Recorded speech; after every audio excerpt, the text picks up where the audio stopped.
Está no ar. Gente que fala. Gente que fala. Tem texto e direção geral do jornalista Fausto Camunha.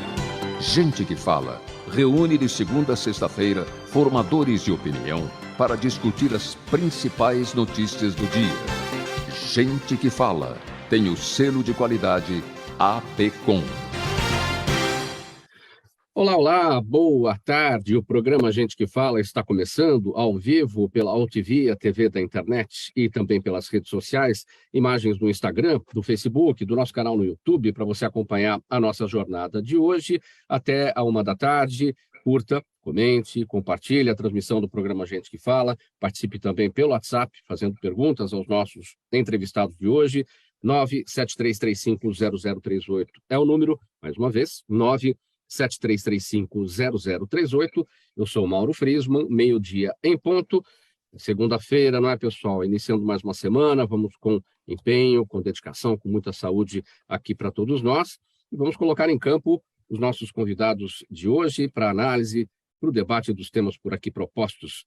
Delegada de Polícia, Rosmarie Correia. Delegada Rose, presidente do Conselho Estadual da Condição Feminina, mais uma vez colaborando com a gente. Boa tarde, delegada, tudo bem? Não temos a delegada, algum problema aqui com a conexão da delegada Rose. Vamos na sequência aqui das apresentações. Doutora Eliana Passarelli, procuradora de Justiça do Ministério Público do Estado de São Paulo. Tudo bem, procuradora? Seja bem-vinda. Obrigado mais uma vez por colaborar com a Gente que Fala. Tudo bem? Eu que agradeço. Muito obrigada pelo convite. Feliz em estar com vocês. Já fazia um tempinho que eu não conseguia, mas hoje deu certo. Sim, já fazia um tempinho. Novamente estamos juntos por aqui. Obrigado pela presença. Também com a gente, mais uma vez, jornalista Conceição Duarte. Tudo bem, Conceição? Bem-vinda, sempre. Tudo bem, querido. Eu que agradeço o convite e vamos participar com essa turma fera aí, nesse momento tão importante que o Brasil vive. Obrigada. Mais um colega jornalista aqui para a gente apresentar, também cronista e empresário, Ayrton Gontoff, idealizador e diretor do site Coroa Metade. Tudo bem, Gontoff? Bem-vindo mais uma vez aqui com a gente. Tudo bem, obrigado pelo convite. Eu estava com saudades de participar do programa. Então, seja bem-vindo mais uma vez. Dessa vez você está no Brasil, né? Não, eu estou em Israel. Você está em Israel? Sim. Estou em Israel. Eu pensei que por ocasião de algum evento você estivesse por aqui. Você está em Tel Aviv, exatamente? Eu estou em Haifa, uma cidade do norte do país. Muito bem.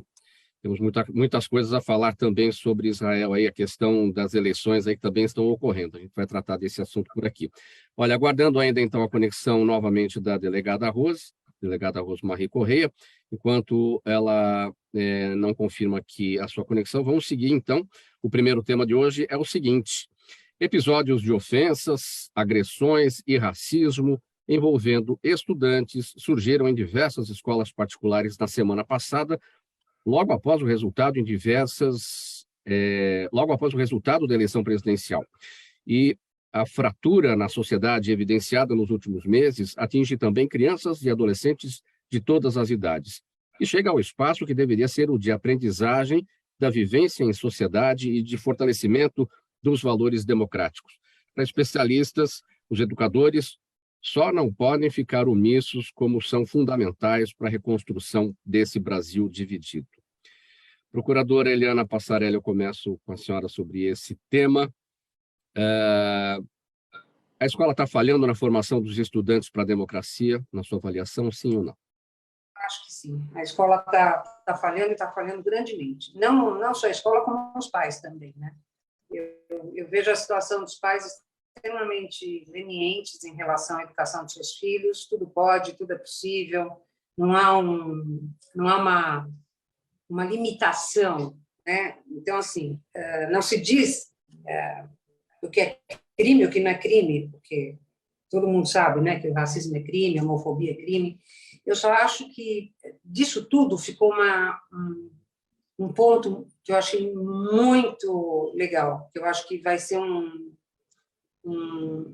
divisor de águas nisso tudo, que foi o Colégio Porto Seguro que expulsou, eu não sei exatamente quantos alunos, mas alguns alunos, 8 em relação... 8 alunos. 8 alunos, excelente, né? Em relação ao racismo sofrido pelo um estudante. Eu acho que isso não pode ficar impune. Eu acho que nas universidades também tem que haver punição severa. É como o trote, não tem diferença alguma, né? Quer dizer, guardadas as devidas proporções, a expulsão é o caminho. E não dá para conviver e não dá para passar a mão na cabeça de pessoas que ainda insistem, né, em ser racistas, em tratar, né, os outros como os seus empregados, enfim. Todos nós temos direito à igualdade, todos temos direito à igualdade, né, por mais diferença que tenhamos. Então, a essa altura, achei bárbaro, excelente. Para apresentar novamente... Para apresentar novamente aqui a delegada Rose, delegada de polícia Rosmarie Correia, agora sim com a conexão restabelecida, presidente do Conselho Estadual da Condição Feminina. Tudo bem, delegada? Seja bem-vinda mais uma vez. Obrigado por colaborar com a gente. Obrigada, Mauro. Boa tarde a todos, aos nossos companheiros. Eu voltei, mas agora já tá instável. Vamos tratar aqui do nosso primeiro tema, essa questão da polarização avançando nas escolas, preocupando educadores. Eu perguntava aqui para a procuradora Eliana Passarelli se a escola está falhando na formação dos estudantes para a democracia. A polarização, evidentemente, que ela é saudável quando do ponto de vista da discussão dentro do âmbito das ideias, né? Não no que a gente está observando, né, da agressão verbal e da agressão física, a ponto de, em alguns casos, se tornarem casos de polícia, né, senhora que é delegada? Verdade. A Eliana tem razão na colocação dela, mas eu iria mais além.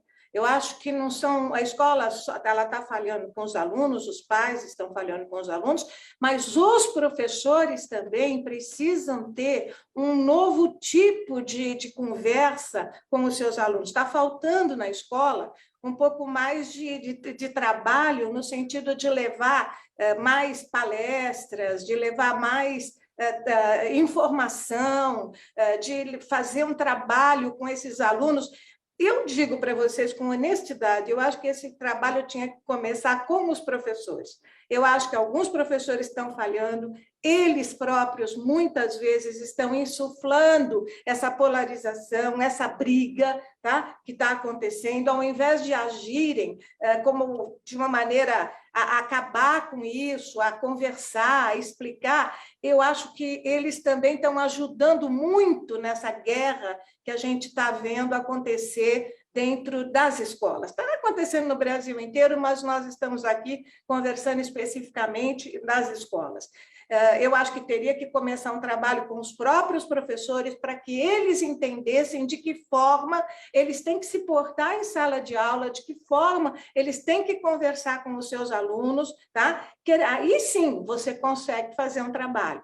A gente tem percebido, e às vezes você vê pelo Facebook, pelo Instagram, um professor com uma determinada postura e ele insufla os alunos com aquela postura e os outros são contra, e há brigas dentro da própria sala de aula que iniciaram-se, na realidade, pelo comportamento do próprio professor, né? Eu acho que o professor ele tem que ser, assim, ele tem que ter equilíbrio, ele tem que colocar equilíbrio dentro da sala de aula, ele não pode ter parte. Tá? Ele tem que ensinar que cada um tem o direito de ter a sua parte, de que cada um tem o direito de ter a sua convicção, mas isso não significa que as pessoas precisam brigar e chegar ao ponto de se agredir. Então, esse é o papel do professor que teria que acontecer dentro da sala de aula e que, infelizmente, não está acontecendo. Você não pode querer mudar o pensamento dos alunos se o próprio professor, muitas vezes, acaba fazendo com que a polarização aconteça.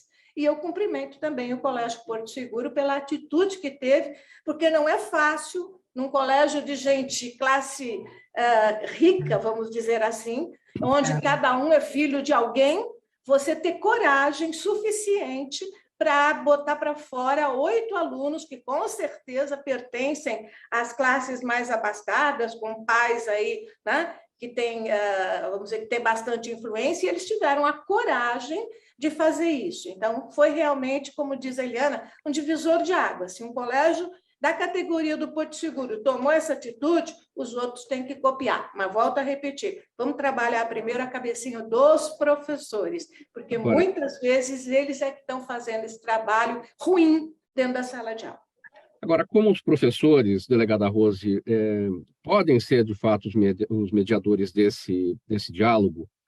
Afinal de contas, é um assunto que move paixões, e isso já vem para a escola, já pelas redes sociais, vem durante o próprio processo eleitoral, do que os jovens, das crianças e os adolescentes acabam assistindo também nas propagandas eleitorais, onde os políticos acabam se agredindo, menos falando de suas propostas, mas mais agredindo o adversário. Isso vem de fora também. Então, como é que os professores podem mediar isso? Afinal, também é um assunto que, por mover paixões, a senhora já foi política, conhece muito bem isso, e vem também de uma época em que as paixões não eram tão exacerbadas dessa forma. Não, nós estamos passando por um momento extremamente difícil, diga-se de passagem, né? Onde as coisas estão muito... Os sentimentos das pessoas, positivos ou negativos, estão extremamente exacerbados. As pessoas não estão pensando, não estão raciocinando mais. Elas estão reagindo, né? Defendendo aquilo que elas acreditam que é o certo, sem levar em consideração que o certo para mim pode não ser o certo para a Eliana. E eu tenho que respeitar a postura dela. Quando eu digo para você, os professores, como é que eles podem fazer essa intermediação, é que eles têm que se despir, na realidade, enquanto professores, eles têm que se despir de qualquer paixão. Das posições, eu sei sim. Que não é fácil, né? Mas eles não podem ter posição dentro da sala de aula, eles têm que agir, na realidade, para mediar esse conflito. Não colocar sua posição para botar mais lenha na fogueira. Isso é que não pode acontecer. Então, por isso é que eu digo, tem que começar também por eles. Eles têm que aprender a deixar de lado a sua posição, pensar que ele está numa sala de aula onde nós temos todo tipo de pessoas com pensamentos e tudo mais, e mediar a discussão. A discussão ela é sempre bem-vinda. O que não é correto é essa discussão que nós estamos vendo, onde as pessoas, inclusive, estão partindo para agressão. Mauro, Conceição do... Fala, Gonçalves. eu acho que, embora existam professores que têm uma má postura dentro da sala de aula, de uma maneira geral, o que nós vemos são professores sendo agredidos quando eles desmentem fake news, professores sendo agredidos quando ensinam Darwin no colégio, professores sendo agredidos quando tentam defender posturas humanistas, pais que vão ao colégio pedir a demissão do professor acusando de comunista, porque ele teve uma postura, uma posição desmentindo uma notícia que notadamente é falsa. Então, assim, existem professores incompetentes, assim como existem jornalistas incompetentes e médicos incompetentes. Mas o que nós vemos é, até em qualquer manifestação, a mídia com segurança, com a polícia lá fora sendo agredida. Imagina um professor sozinho numa sala de aula, muitas vezes contra alunos que não sabem o que é respeitar uma pessoa que está ensinando, não aprendeu que existem algumas coisas em que o mestre deve ser respeitado, deve ser enaltecido. Então, acho assim, temos que tomar cuidado para não demonizar o professor. De uma maneira geral, não é o que eu tenho visto. O professor se engajando politicamente, não é o que eu tenho visto. Olha, eu quero dizer uma coisa para você. Infelizmente, a gente tem visto isso muito mais do que você está imaginando. Você acompanha muito isso, eu acompanhei muito isso, porque eu tenho o trabalho de ir para escolas, fazer palestras, e eu vi muito isso, professor colocando a sua opinião. E não pode, no momento que nós estamos vivendo, não é possível. Por exemplo, eu sou presidente de um conselho. No meu conselho são 32 mulheres. Cada uma tem um pensamento diferente. Uma gosta de A, outra gosta de B, outra gosta de C. Eu tenho o meu papel, mas eu nunca me manifestei nas minhas reuniões com as conselheiras, colocando a minha posição. Eu ouvia de todas. Quando havia alguma... A gente sentia que estava descambando um pouquinho para uma discussão um pouco mais acirrada, eu entrava, mediava, acabava... Não concordava com muitas das coisas que eram colocadas, mas eu mediava. Essa é a função. Agora, o problema do professor na escola ser agredido, o problema do professor não ser respeitado, isso aí é da educação que está vindo das famílias, dos pais. Sim. Sabe, os pais não estão dando a educação necessária. Então, eu tenho amigas professoras que desistiram de trabalhar na profissão.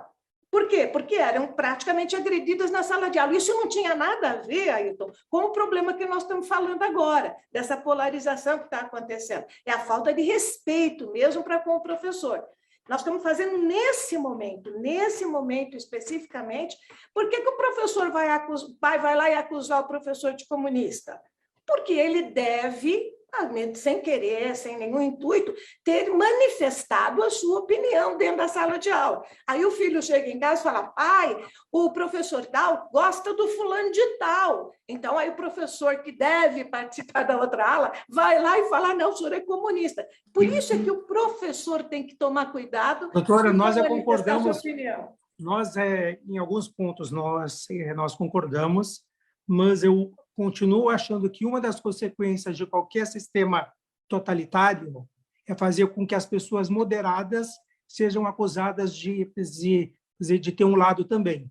Quando você não adota um dos lados, você é acusado de ser extremista ou de ser a outra coisa. Então, isso acontece também.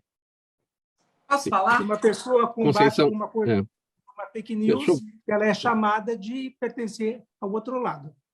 Conceição, para te ouvir também, eu queria repercutir o seguinte. Bom, de um lado, a gente tem essa necessidade dos professores mediarem o diálogo, o assunto move paixões, evidentemente, agora tem gente que já acha que é melhor se calar, evitar falar do assunto. Isso piora ou melhora o problema? É como no futebol, é como na religião.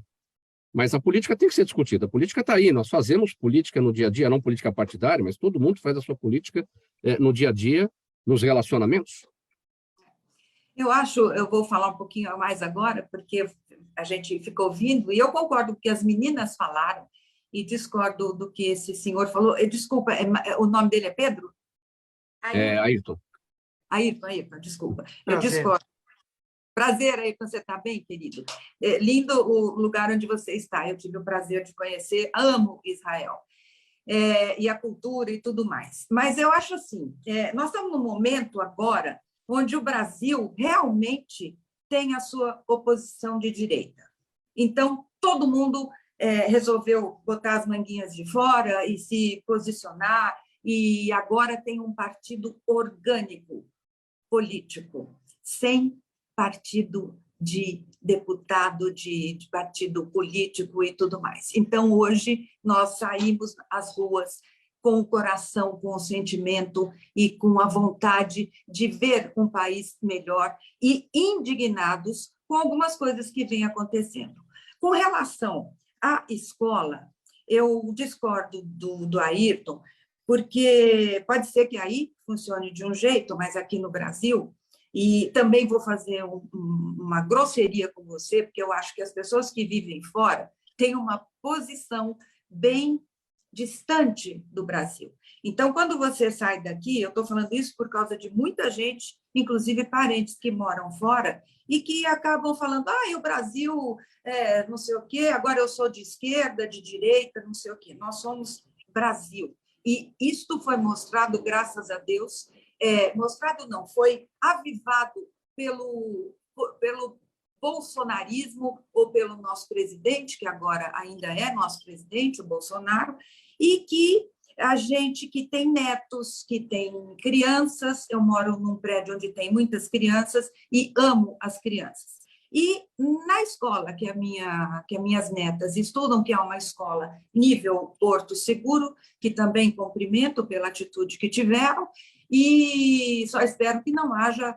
mais bullying com essas crianças que, por azar, né, eram negros, mas tem também, sabe, tem judeu, tem japonês, tem menos pobre, mais rico, e dane-se, são todos iguais. Se cortar aqui, sai sangue, a dor é a mesma em todos nós. O que acontece é que essas crianças, hoje em dia, não as crianças, mas hoje em dia, tanto na grande alta corte quanto no baixo, sei lá, não é nem clero, mas é lá no povão, as pessoas não sabem mais o que é democracia.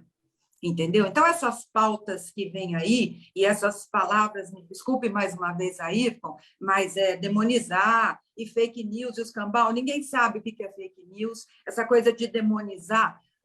A esquerda demoniza muito e botou o Bolsonaro cabeça cortada, bola, não sei o quê, não sei o que você é, se você é direita, se você é esquerda, e o alto escalão do nosso país está achando legal, sabe, calar a boca de uma parte da população que não é pequena, é bem grande, nós somos metade, que estamos infelizes. Professor na escola, eu acho que tem que dar aula, e começa na direção. Então, voltando à direção da escola e as crianças e minhas netas, para sua surpresa, Ayrton, vou te contar uma coisa que eu vi com os meus olhos e vivo diariamente.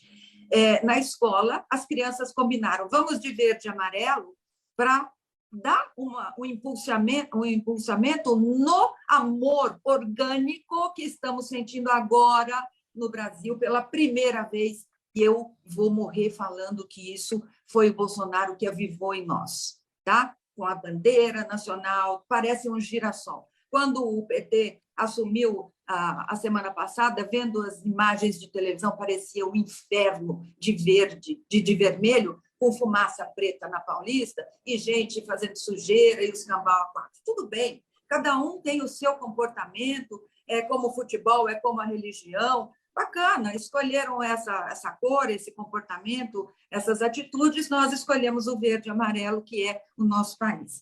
As professoras ficaram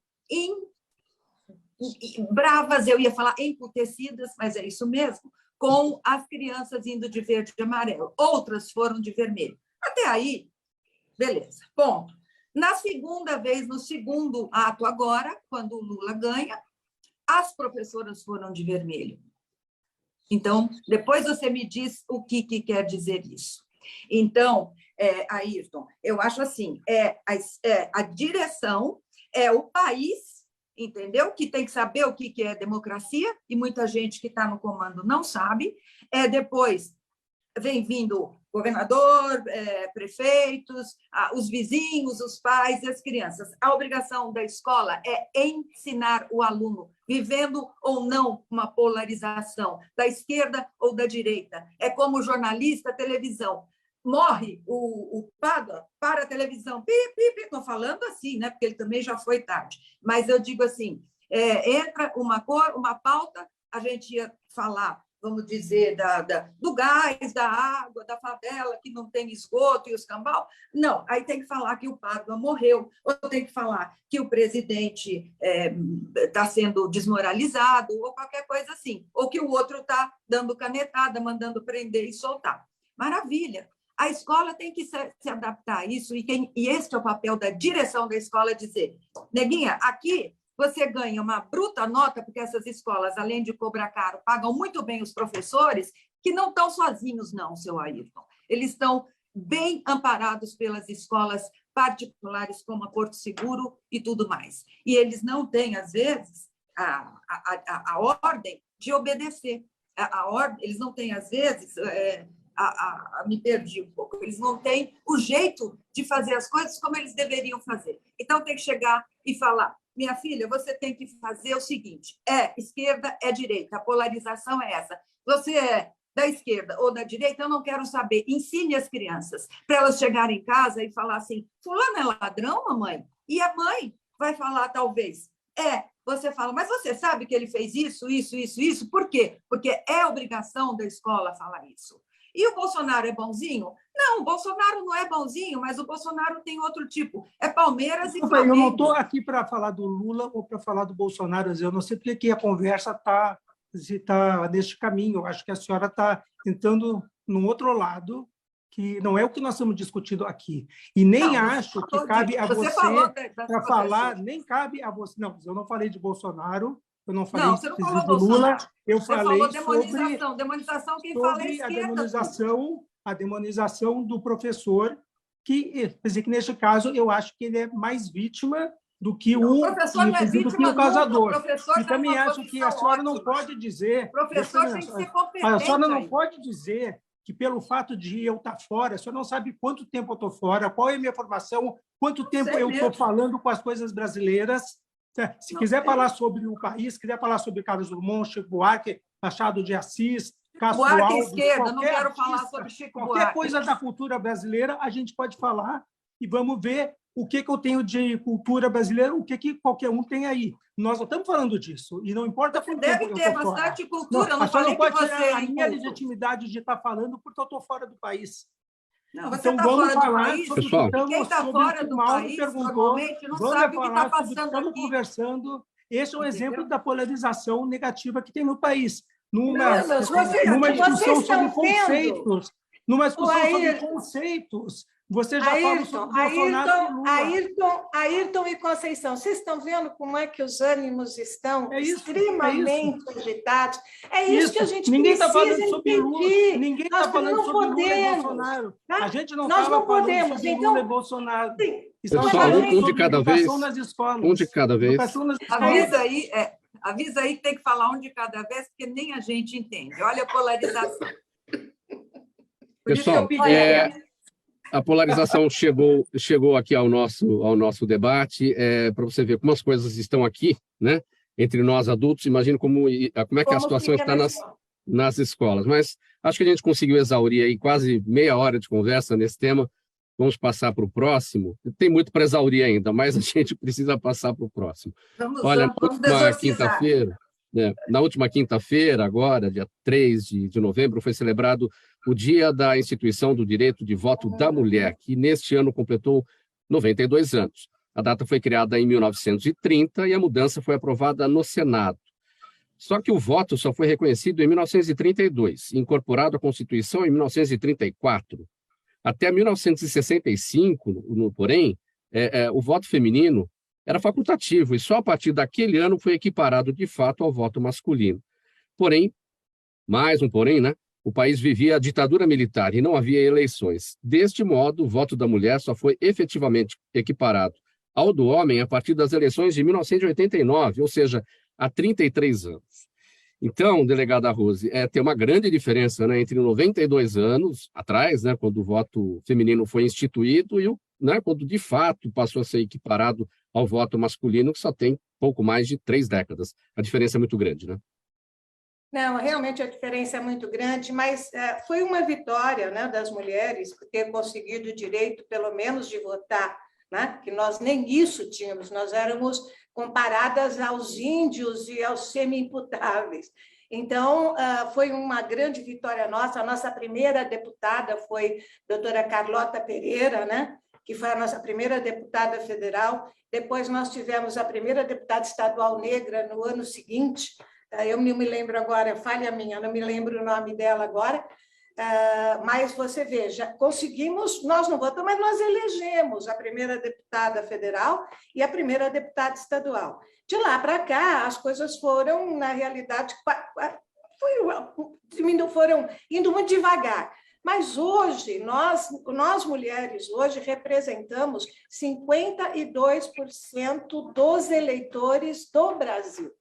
E isso deveria significar que, pelo menos, nós tivéssemos para e passo ali nas câmaras, no Congresso, nas assembleias, o mesmo número de deputadas com o mesmo número de deputados. O que não é verdade.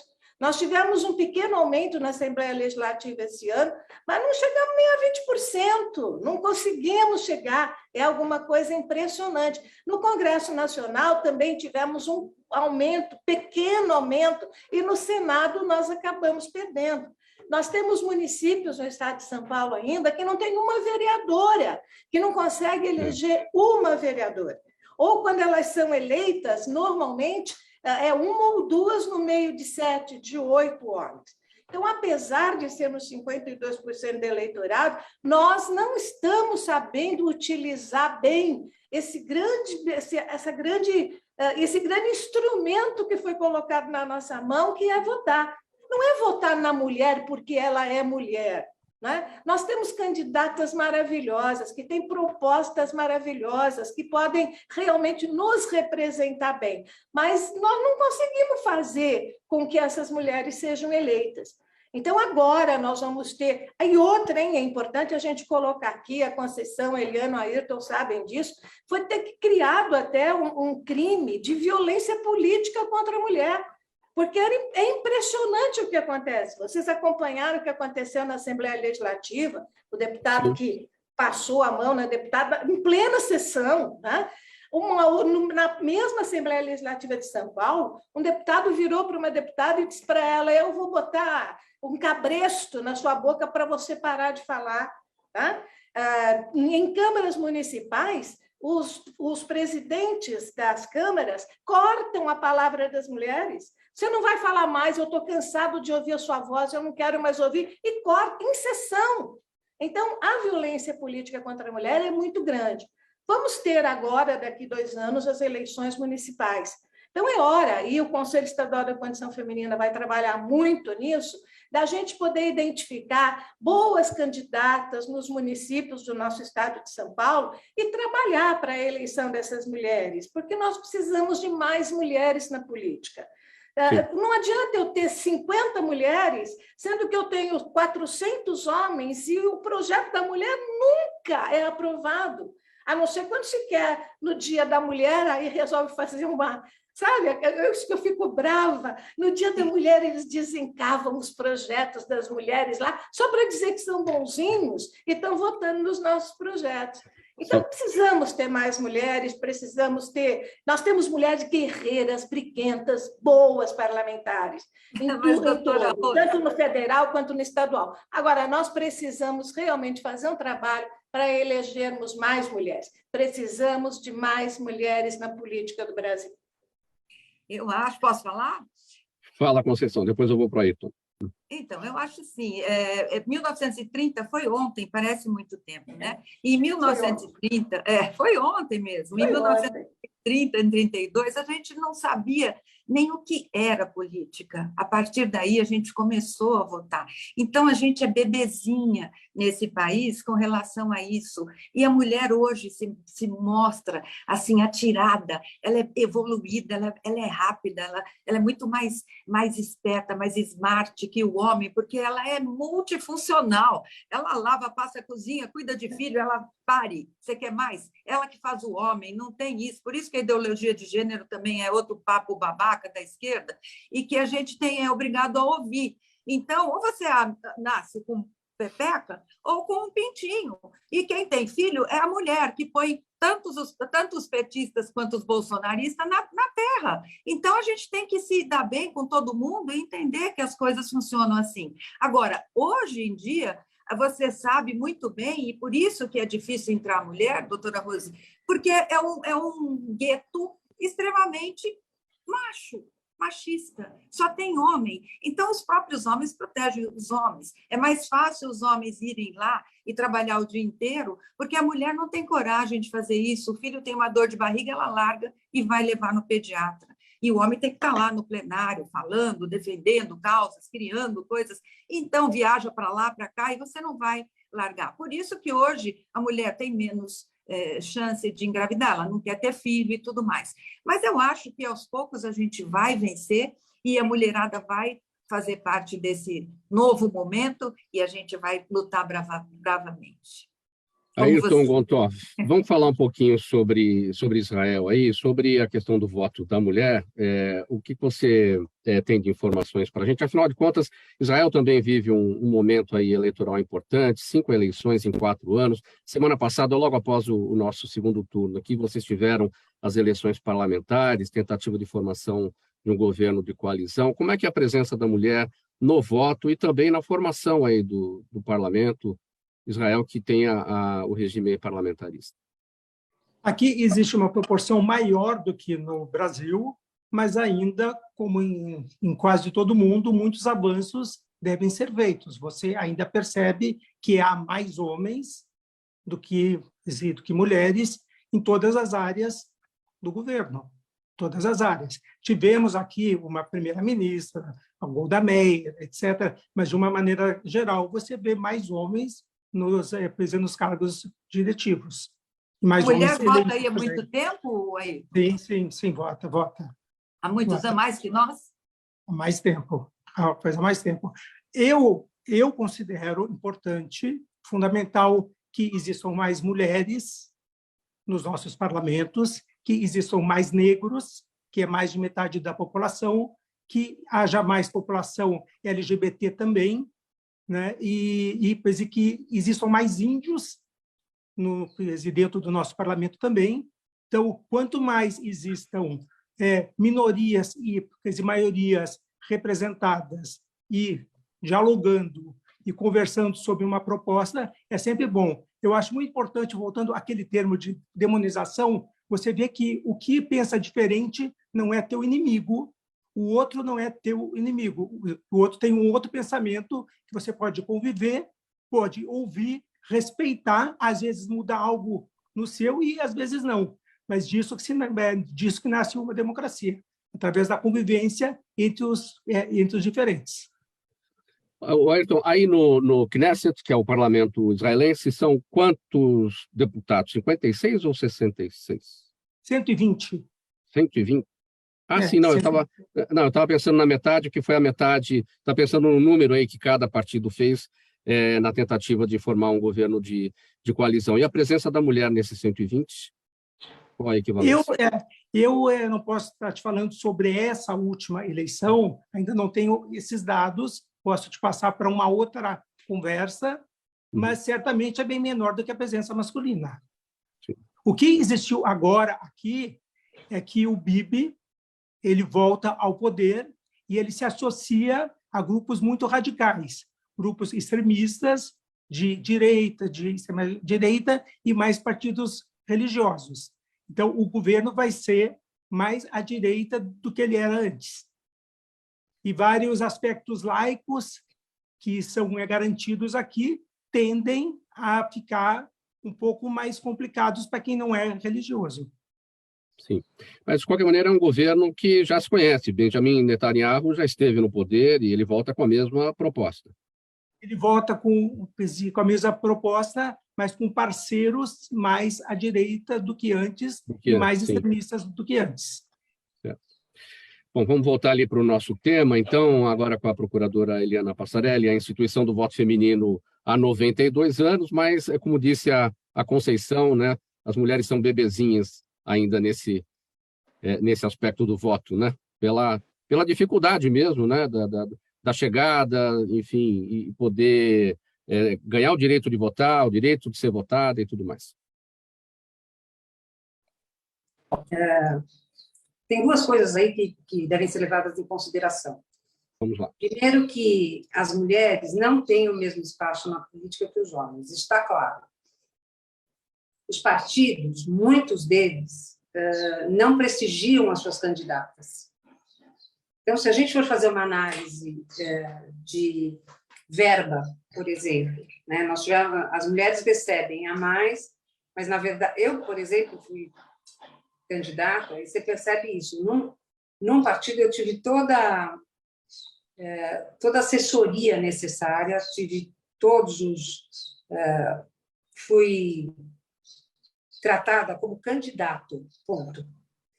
No outro partido, eu fui absolutamente discriminada, assim, horroroso. Né? Quando eu mudei de partido, um negócio assim que chega a ser ridículo. Né? Então, eu acho que, primeiro, os partidos não têm esse interesse que as mulheres realmente sejam votadas, sejam prestigiadas. Eu não sei, eu acho que ainda sabe, se são mulheres, fiquem aí na sua e está tudo certo. Outra coisa que me chama a atenção, as mulheres ainda não perceberam que elas têm que votar em mulher. Porque os problemas são os mesmos, os pensamentos são os mesmos, as dificuldades são as mesmas, desde mercado de trabalho, de essa, como disse a Conceição, essa tensão em relação a filhos, tudo, porque a mulher é diferente do homem, absolutamente diferente. E não se tem essa essa preocupação. Então, ainda, talvez a delegada Rose possa falar melhor do que eu nesse aspecto, em função da experiência política dela, que as mulheres não votam em mulheres. Porque, se votassem, nós seríamos uma maioria massacrante em todas as casas legislativas. E não é isso que acontece, né? Vem aquela história de cota, então você tem que ter lá, não sei quantas mulheres candidatas, e, infelizmente, algumas delas se submetem a ser laranjas mesmo, né? Não vão trabalhar para se elegerem, vão ficar ali como um número. Eu acho isso muito grave, eu acho que isso é muito triste, né? E eu acho que isso ainda levará mais 60 anos para o povo, sabe? Chegar à conclusão que a gente merece espaço, a gente merece trabalhar, a gente merece dar palpite, sim, a gente merece votar, sim, né? E coisas mais. Então, eu não vejo com grande...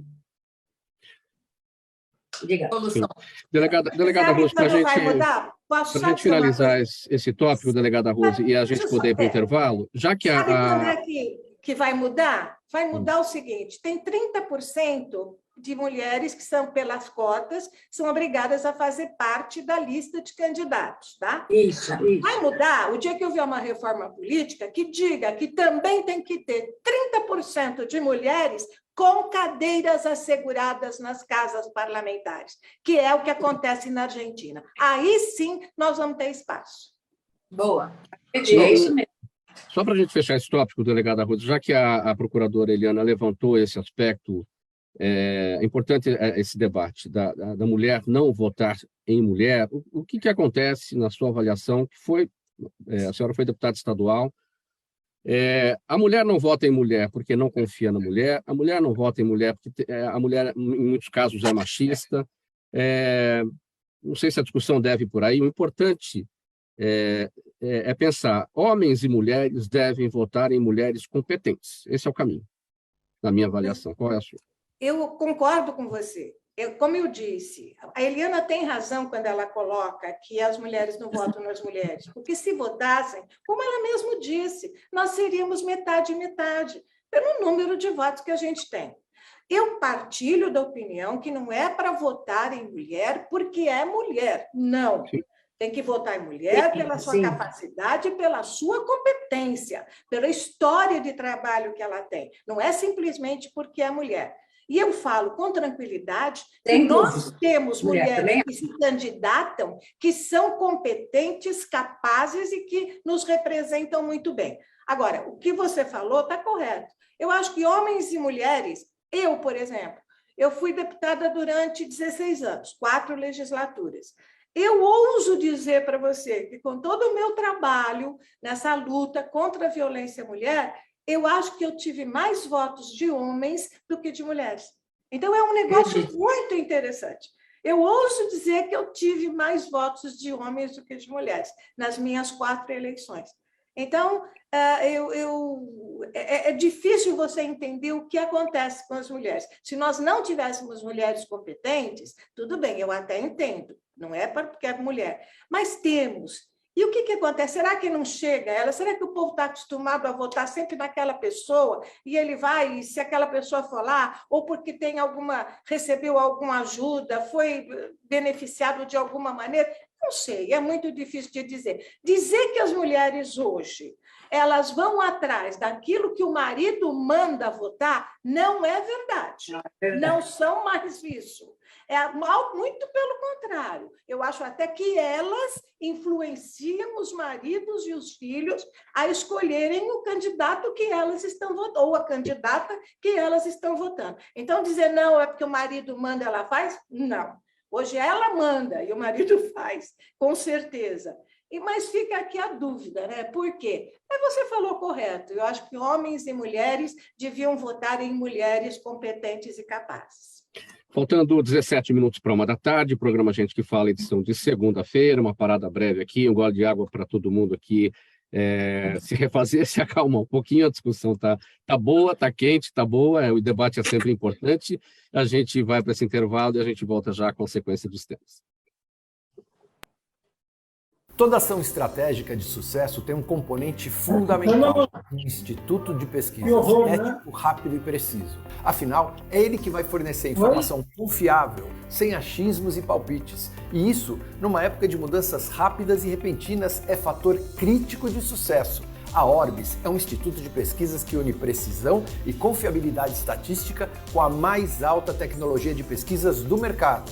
Tem inteligência artificial, robótica, big data, entre outros recursos, para que você tenha uma informação correta, confiável, com o menor custo e no menor tempo possível. Na sua próxima ação, seja ela corporativa ou política, comece pela Orbis, porque com a informação correta você vai mais longe, mais rápido e com mais segurança. Faltando 15 minutos para 13h. Agora, de volta com o programa Gente que Fala, edição de segunda-feira. Pela AltV, ao vivo, pela AltV, a TV da internet, também nossas redes sociais, Instagram, Facebook, o nosso canal no YouTube, tudo à disposição para você acompanhar a nossa discussão de hoje. E o próximo tema por aqui é o seguinte: o número de mulheres eleitas para ocupar cadeiras na Câmara dos Deputados cresceu 18% nessas eleições. E apesar do aumento de 77 para 91 parlamentares mulheres, o maior número da história, elas ainda somam 17,7% do Parlamento Federal. A proporção, a grosso modo, se repete no Senado, também nas assembleias estaduais e nos governos dos estados. Procuradora Eliana Passarelli, vamos voltar para aquela discussão. Devagarinho também, de qualquer forma, as mulheres estão avançando, a bancada feminina cresce, é menos de 20% na Câmara, mas tem feito aí o seu papel, né, com um passo de cada vez, correto? Então, a legislatura passada, nós tínhamos, acho que, 16% de mulheres. Hoje nós temos 17,7%. Quer dizer, o que cresceu? Né? Cresceu, eu acho que não significativamente. Cresceu, ponto. Eu acho que essa coisa da violência doméstica, esse barco da violência doméstica, isso eu já chamava atenção lá atrás. Quer dizer, todo mundo fala que vai resolver o problema da violência doméstica. E não é real, não é verdade. A violência doméstica a gente vai resolver de uma outra forma, com leis mais severas, talvez, enfim, não sei. Mas todo mundo embarcou nessa. E todo mundo compra a ideia de que fulana vai resolver, Beltrana vai resolver, e não é bem por aí. Por que eu estou falando na violência doméstica? Porque a gente não faz, eu não me coloco nessa situação, porque o meu mote é sempre a educação. Né? Eu acho que com a educação nós resolvemos todos os problemas aí que nós temos em relação a tudo. Mas quando você fala na violência doméstica, você compra uma causa simpática, né? E uma causa que comove, simpática. Então, vai ser tudo politicamente correto, né? Fazendo um trocadilho aí. E não é real, porque homens também e mulheres querem ouvir outras propostas. Querem ouvir propostas de dinâmicas econômicas, de dinâmicas educacionais, de outras áreas da saúde, e a gente não vê, eu não vi isso. Eu estou falando por mim, posso até estar bem enganado. Delegada Rose, de qualquer forma, aqui no estado de São Paulo, o exemplo é bem diferente do que acontece na Câmara Federal. Se não me engano, na sua época, enquanto parlamentar, eram 10 ou 11 mulheres, hoje já são 25, 8. Hoje são 25, né, entre 94 parlamentares na Assembleia Legislativa. Os passos aqui foram bem maiores. Sim. Agora, eu queria só chamar a atenção para uma coisa. Que eu tenho visto muito e me preocupa demais, que, de repente, a eleição de mulheres acabou se tornando uma herança de pai para filha ou de marido para mulher. Sim. Porque você olha, faça um levantamento na Câmara Federal, e mesmo na Assembleia Legislativa, você vai encontrar filha de político, de ex-prefeito, ou de prefeito, ou de secretário. Câmara Federal, você vai encontrar filha de mulher de governador. Tá? O governador está lá, na cadeirinha dele, bonitinho, mas está lançando a mulher para ser deputada federal. sabe, acabou se tornando as mulheres mesmo com propostas, as mulheres mesmo com vontade de mudar alguma coisa, tem pouquíssimas chances, muito poucas chances. Como é que eu vou concorrer? Pensa bem, como é que eu vou concorrer? É uma suposição. Por exemplo, com a filha do Rodrigo Garcia, que vai para ser candidata a deputado estadual. Não é. A máquina toda atrás dela. Estou dando um exemplo. Eu saio candidata a deputado estadual, a filha do Rodrigo Garcia sai candidata a deputado estadual. Quem tem mais chance? Porque, infelizmente, gente, política é isso. São os contatos. Tem que ter dinheiro, não tem jeito, tá? Tem que ter dinheiro. Por isso que o fundo partidário é importante. Mas o que acontece? Sabe quando é que as mulheres começaram a receber o fundo partidário aqui em São Paulo? Há uma semana da eleição. Isso mesmo. Elas mesmo. teriam chance de fazer alguma coisa se elas recebem o fundo partidário há uma semana da eleição. É muito complicado isso. A Eliana falou certo. Eles vão atrás de tudo quanto é mulher para fazer parte da chapa. A hora que eles completam os 30% de mulheres na chapa, eles nunca mais falam com você. É isso não te mesmo. dão a mínima atenção, não te dão a mínima orientação. Tá? Você tem que se virar sozinha. Então, sabe, é importante, mas aumentamos, mas se você vê esse aumento, dá uma olhadinha nesse aumento, que você vai olhar que muita mulher filha de ex-prefeito, de prefeito, ou mulher de governador, ou mulher de... entrou esse pouquíssimo aumento que nós tivemos. Conceição, tem todos esses obstáculos, esses aspectos que a delegada Rose levantou, tem a violência política contra a mulher, que desencoraja, muitas vezes, a mulher de dar o passo para a entrada na política e até desencoraja o parceiro dentro de casa, né? Que fica preocupado. O quê? Né? Dentro de casa? O parceiro da mulher dentro de casa, e que também tem que dar apoio para que ela entre na política. Sim. Isso tudo, gente, está dentro do que a gente falou no bloquinho passado, no passadinho aqui. O sistema é esse, em todos os lugares. Você vê, em Israel é a mesma coisa, o Nilson estava falando, ai meu Deus, o Ailton estava falando, quando essa primeira-ministra saiu, que ela estava lá da Inglaterra, você via o parlamento ali, a maioria eram homens. Quer dizer, o sistema todo faz com que eles se abracem e a gente fica um pouquinho para fora disso. Por quê? Porque a gente está muito nova nesse barato ainda. Mas eu acredito que a mulher, as que vêm vindo, essas crianças, depois dessa polarização toda, a gente vê crianças discutindo política. É muito bonitinho. Isso daí é muito legal, só que tem que ser dirigido tanto para um lado quanto para o outro. Fala. Quero falar com a Ayrton agora, vou mudar o tema, porque a gente está já com o horário apertado, faltando 8 minutos para 13h. Ayrton, vamos falar sobre o seguinte: realizada 2 dias antes do segundo turno da eleição presidencial, uma pesquisa sobre amor e política, realizada pelo site Coroa Metade, revelou que, apesar de toda a divisão existente aqui no Brasil, apenas uma minoria não se casaria com uma pessoa que vota em um candidato diferente do seu. O resultado, após tantas notícias sobre amigos que encerraram amizades de toda uma vida, de irmãos que pararam de conversar de irmãos que pararam de conversar e até de filhos e netos que deixaram de frequentar a casa dos pais e avós por causa da política, surpreendeu até a direção do site. É isso aí, muita surpresa em relação a esse aspecto. O que você traz sobre essa pesquisa do Coroa Metade, Ayrton? Está fechado seu microfone, Ayrton.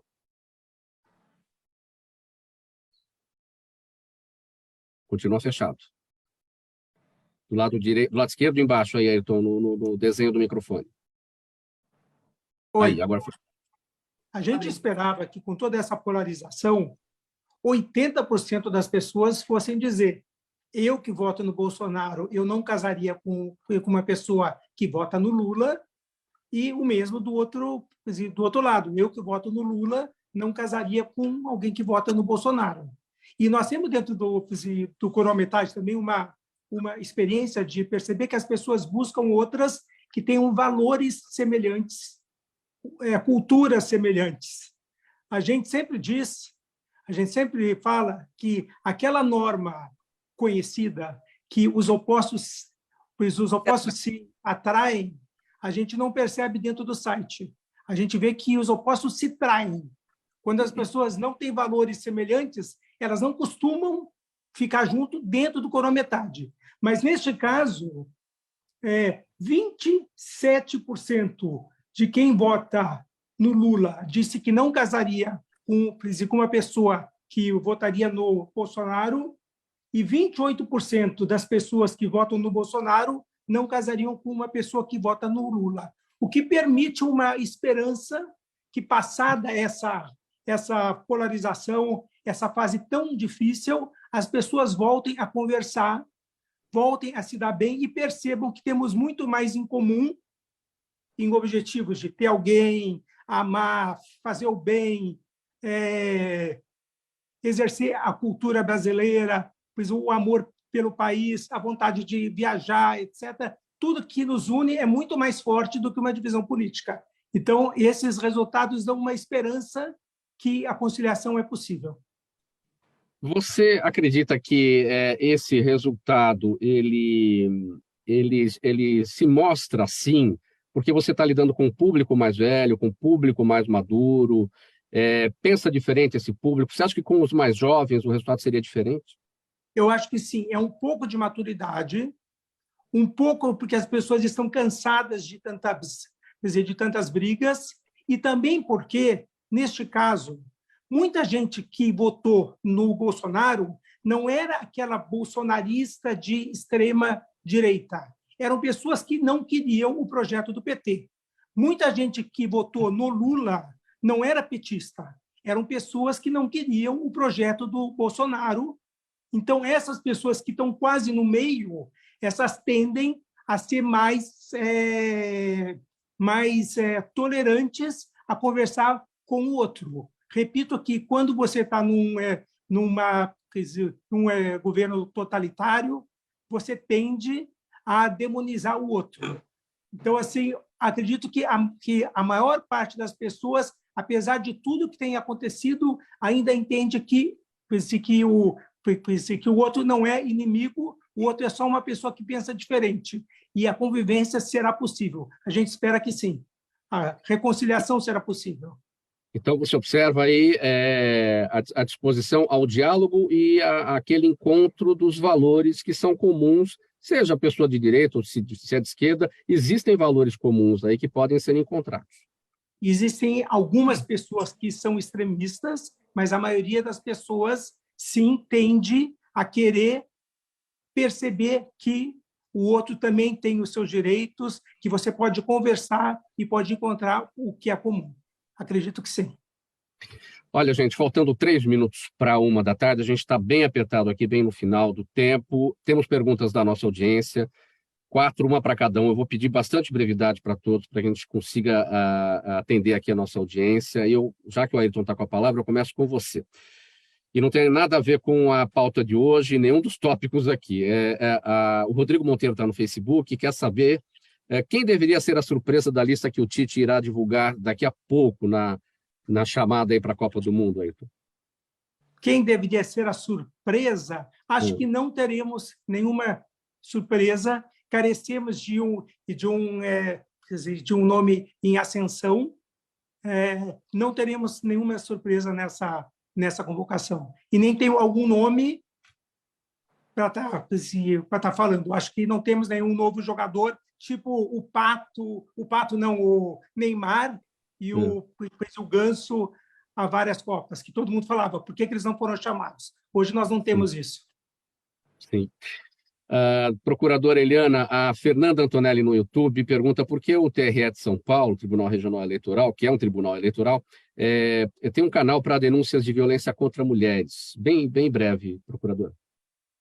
TRE? Porque o TRE de São Paulo, que é um tribunal eleitoral, tem um canal para denúncias de violência contra mulheres. Exatamente por causa da violência política. Né? Então, qualquer órgão que tenha um poder de julgamento, que tenha Ministério Público, ele terá, até o Ministério Público tem também, ouvidorias, tal, ele terá um canal de violência contra a mulher. É aquilo que eu falei, né? Todo mundo pensa na violência contra a mulher. Conceição Duarte, o Lucas Ferreira está no Instagram e pergunta, afinal, os ditos protestos democráticos da semana passada pediam o quê? Eu acredito que as pessoas pedem imensamente, porque eu fui muito nas ruas esses dias, elas não pedem, elas estão descontentes com o descondenamento que houve por parte do TSE, né? STF, eu tenho que pensar para falar, que descondenou uma pessoa que não nos agrada. Essa é a base. A gente quer família, saúde e papo bacana. Eu só quero dizer que eu não casaria nem com Lula e nem com Bolsonaro, porque eu acho que eles têm que cuidar mesmo do esgoto que tem nas favelas. Delegada Rose, a Daniela Neves no Instagram pergunta, as mulheres mais votadas do Brasil têm ajudado a representatividade feminina ou prejudicado ainda mais a mulher ou a imagem das mulheres na política? Não, elas têm representado bem. Nós temos a Carla Zambelli, que é uma excelente deputada, e foi a segunda mais votada do Brasil. Temos a Tabata Amaral para falar, né? Também foi uma deputada extremamente bem votada. Então, na realidade, elas têm ajudado, elas não têm prejudicado em nada. Pessoal, muito obrigado pela presença de vocês. 1h em ponto. A hora passou, hein? A gente vai colocar um ponto final nessa edição do programa Gente que Fala. Tinha muita coisa para a gente falar aqui ainda, mas realmente hoje o tempo foi curto. Agradecimento, portanto, em nome de toda a nossa equipe que participaram com a gente hoje. Delegada Rose, delegada de polícia Rosmarie Correia, presidente do Conselho Estadual da Condição Feminina, procuradora de Justiça do Ministério Público de São Paulo, doutora Eliana Passarelli, a jornalista Conceição Duarte e o Ayrton Gonçalves, jornalista também, cronista, empresário, idealizador e diretor do site Coroa Metade. O programa Gente que Fala é uma realização da ABCOM, na técnica da AltV, o Sérgio Oliveira, valeu Sérgio aí pelos trabalhos, apresentação minha, Mauro Friesman, pauta e redação do Pedro Schiavon, Zenilda Salvato, nossa diretora de produção, jornalista Fausto Camunha, nosso diretor-geral, na AltV, a direção-geral do Alberto Luchetti, e você sempre do outro lado, espectador, internauta, a razão da nossa presença aqui todos os dias. Obrigado pela audiência, a gente volta a se falar amanhã ao vivo, aqui pela AltV, a partir do meio-dia. Um abraço a todos, tchau, tchau.